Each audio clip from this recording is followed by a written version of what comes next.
Great to see both drivers on the podium in the last two events. That's a sign of the progress that we've made with all the hard work back at the factory, but we want more. Hi, I'm Miles. I'm here with Shav to answer your questions about the Spanish Grand Prix. Shav, what a great race. George started like a rocket with such a powerful launch into turn one. Our fans on Weibo want to know, how did he manage that? Well, we didn't expect that starting from P4 on the grid, but how he did it, well, we can get a good idea because we've got the GPS data for the McLaren, for Max's car, and we can see that George got this brilliant slipstream. He actually ended up going 20 kph quicker as he was coming into turn one. He then pulls out to the side, the car stops accelerating as much. And it wasn't that he brakes late. He actually brakes in about the same place. He just doesn't brake very hard. And he carried a lot more speed round the corner. And again, that's about 20k more at the apex of turn one than Lando, 10k more than Max. And that was effectively how he did it. Now, how he knew there was that much grip, I don't know. There was a bit more of a headwind, so 20 kph headwind, but overall it was a really impressive start. Now, for the majority of our fans, including myself, we've never been in a Formula One car. I like to believe that's because of my height. But Shav, give us a little bit more perspective on how difficult it is to start a Formula One car. Well, the drivers do an awful lot of practice. And they've got to get the throttle, so they've got the right amount of torque available when they do the start. And then they've also got to control the clutch. Now, the reason they practice a lot is what we're trying to achieve is consistency. So they want to be able to do the same thing again and again. Now, there's adjustments that they will make based on how much grip they think there is, but that first phase of the start is quite important because if you try and put down too much power, you'll break into wheel spin and you'll lose traction. Or if you try and target too open on the clutch, you find that the clutch just slips and you don't go anywhere. So it's difficult for them to get right. At Barcelona, though, it's such a long run. It's not that launch phase that's super critical. It's actually getting yourself in a slipstream, how much drag is on the car as well, function of how big the rear wing is, and that's the bit where you actually make up the most ground in Barcelona. Last time we spoke about a raft of upgrades coming to the W15, and we've already seen the benefit of that. And tell us, did the upgraded floor work as expected? Well, the last time we actually did a floor update, well, that was back in Miami where we made changes. So we didn't actually have an upgraded floor here. A race or two ago, we introduced a slightly lighter floor. And that's just because over time they get bashed up. Curbs and stones and things does damage to them. And sometimes you just want to introduce new ones to the pool that are in better condition. Crucially, because it's exactly the same shape, we don't need to declare that to the FIA, to the press, that we've changed it. So, as I said, it wasn't an update, but yeah, it did everything that we expected. From our fans on LinkedIn, why did George go on the hard tyre? Well, it was actually quite an easy decision based on the lap that we were stopping on. So all teams had 5 soft for qualifying. That meant you can only have 1 medium and 1 hard tyre.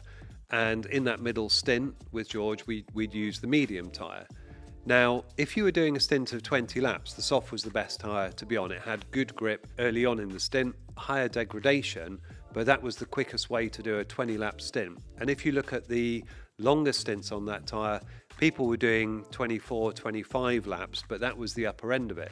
Now, we had to do 30 laps with George, and the reason that we went on the hard was that we'd use the medium.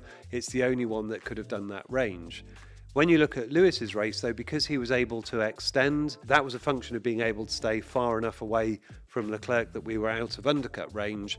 He got to a point where you could then do a soft tyre to the finish, and that was therefore an easy decision also to do that with Lewis. So we actually saw the Ferraris use the same split strategy. Did this help us defend against that in any way? If you're in a race situation where you have your 2 cars and then 2 opponents' cars close behind, you're always a bit vulnerable because if one of them goes for an undercut, it takes you 2 laps to do the sequence of stops. If you stop your lead car and then the one behind. So it's quite difficult to not have the car behind picked off. This worked quite well for us because with George we were able to stop him, do that long stint on the hard, but he was quick enough that Charles couldn't get him at the end of the race. So that was good in that it secured P4.